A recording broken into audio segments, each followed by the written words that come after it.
जी आप लोगों की तरह बार बंदगी हो।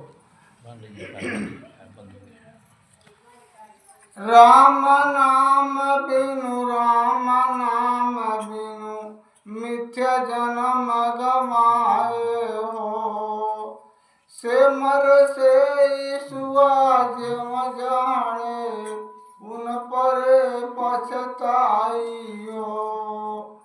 जैसे मद पी गांठी अर्थ दे घरहूँ की अकिली गवाई हो। स्वाद ओद्र भर धोख से ओसे प्यास न जाई हो। दर्पहीन जैसे पुरुषार्थ मन ही माहि कमाई हो। गाठी रतन मरम नहीं जान परख लीना छोरी हो। काई कबीर यह अवसर बीते रतन न मिले बहोरी हो। सदगुरु कबीर साहब कहला कि हे मनुष्य, तू अपने मनुष्य जीवन के आत्म तत्व के ज्ञान बिना तू बेकार में गंवा दियला। जैसे से मर से ईसुगा ज्यों जाड़े उन पर पछताई हो। सेमर का पेड़ बहुत बड़ा होला, ओकर डाली भी बहुत लंबा लंबा होला। और जब बसंत ऋतु आवाला तब लाल लाल फूल फुलाला और ओकरे फूल के लालिमा से डाली सब ढक जाला। सूखा मेढ़ के आवाला उ देखला कि इतना सुंदर फूल बा। सुंदर फूल देख के उ यह भाव में लाला कि इतना सुंदर एकर फूल बा तेकर फल का मिठास कितना बढ़िया होई। तो फल के मिठास खातिर प्रतिदिन बार बार आके ओई सेमल के पेड़ पर मेड़राई कि कहिया एकर फल पके अतहिया हम करे मिठास के मालूम करी। जब सेमर के फल पक के तैयार होला आ सुग्गा आवाला, जब ओमे चोंच माराला तब ओकर फल चनाक से फूट के छितरा जाला और उनमें से नीरस रुई निकलला।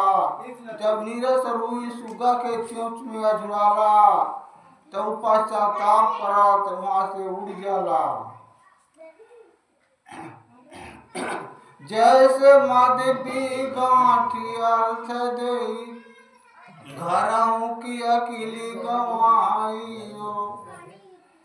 शराब पिए वाला मदिरा पिए वाला आदमी अपने पास से पैसा दे के वो मदिरा खरीदला और मदिरा के पी के अपन बुद्धि भी खराब कर देला। जब शराब पी के बदहोश हो जाला तो कहीं नारी में गिर जाई, कहीं कचरा में गिर जाई, ओकर सब बुद्धि खराब हो जाए। तनिको लाज शरम नहीं लगाला कि हम काहे ऐसन कर्म करतानी। स्वाद ओद्र भर धोख से ओसे प्यास न जाई हो। जैसे कौनो स्वादिष्ट चीज बा ओके जीभी पर छुआ के अगर हटा लियल जा तो ओकरे स्वाद से पेट नाई भरी आना ओस चटले से प्यास जाई। जब तक वो आदमी पानी पी तब ओकर प्यास जाई। दर्पहीन जैसे पुरुषार्थ मन ही माहि कमाई हो। जेकरे पास दर्ब यानी रुपया पैसा नाई बा वो बहुत लम्बा लम्बा प्लान बनावेले कि अगर पैसा रह तो हम बढ़िया घर बनवा लेती, कौनो धंधा कर लेती, लेकिन पैसा नहीं रहला उनका सब प्लान बेकार हो जाला।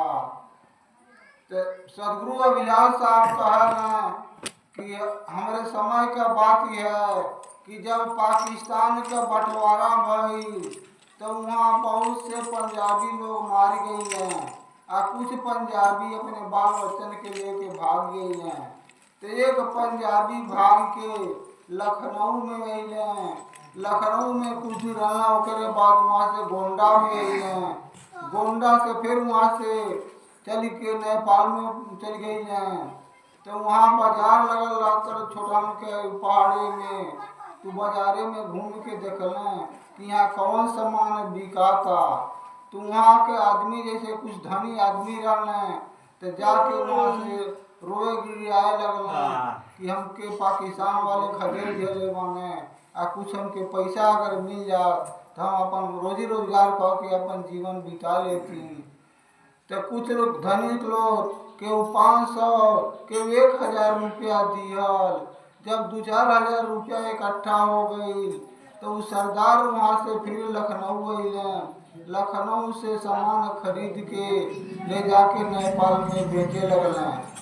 अब बेचे लगलें जब उनके धंधा में फायदा भई तो जेकर जेकर पैसा लेले रहना ओकर पैसा लौटा लेना और अपने कमाई से लखनऊ में घर बनवा लेना, गोंडा में घर बनवा लेना। लेकिन उनके विवेक ज्ञान रहत ऐसा कहिए। एक सरदार वहीं से भाग के अइले तो अपने भाई का जर जमीन हड़प लेना। हड़प के धनवान हो गई। उनके एक लड़का रहना उनका शादी कैले। शादी कैले के बाद उनके बहू के हत्या हो गई। हत्या हो गई के बाद फिर सरदार अपने लड़का के दूसरा शादी कैले। जब दूसरा शादी कैले तो उससे 2 बच्चा पैदा भइले। जब 2 बच्चा पैदा हो गए ओकरे बाद उनका लड़का हत्या अपन कर लिए। तो वो सरदार के कौन दशा बीतल कि वही लड़का करती है दूसरे के जमीन जायदाद के हड़प लें। लेकिन सब बेकार हो गई। गाठी रतन मरम नहीं जान परखली ना छोरी हो।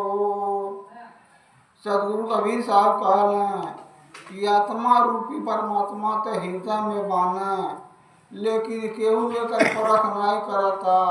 जब सच्चा सदगुरु मिल जाने तू अपने परख से यानी अपने परीक्षा से परख दे बता देलें तब मालूम हो जाला कि आत्मा रूपी परमात्मा हृदय में बाने।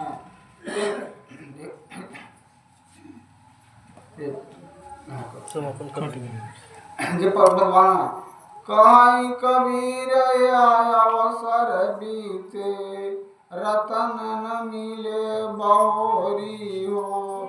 सदगुरु कबीर साहब कहने कि मनुष्य जब जोनी में जीव पैदा भइल बा अब मनुष्य जोनी के छोड़ के अगर पशु आदि जोनी में चल जाई तो के आत्मा रूपी परमात्मा का ज्ञान रही। यही मनुष्य जीवन बा ऐसान कि आत्मा रूपी परमात्मा का ज्ञान होला। साहेब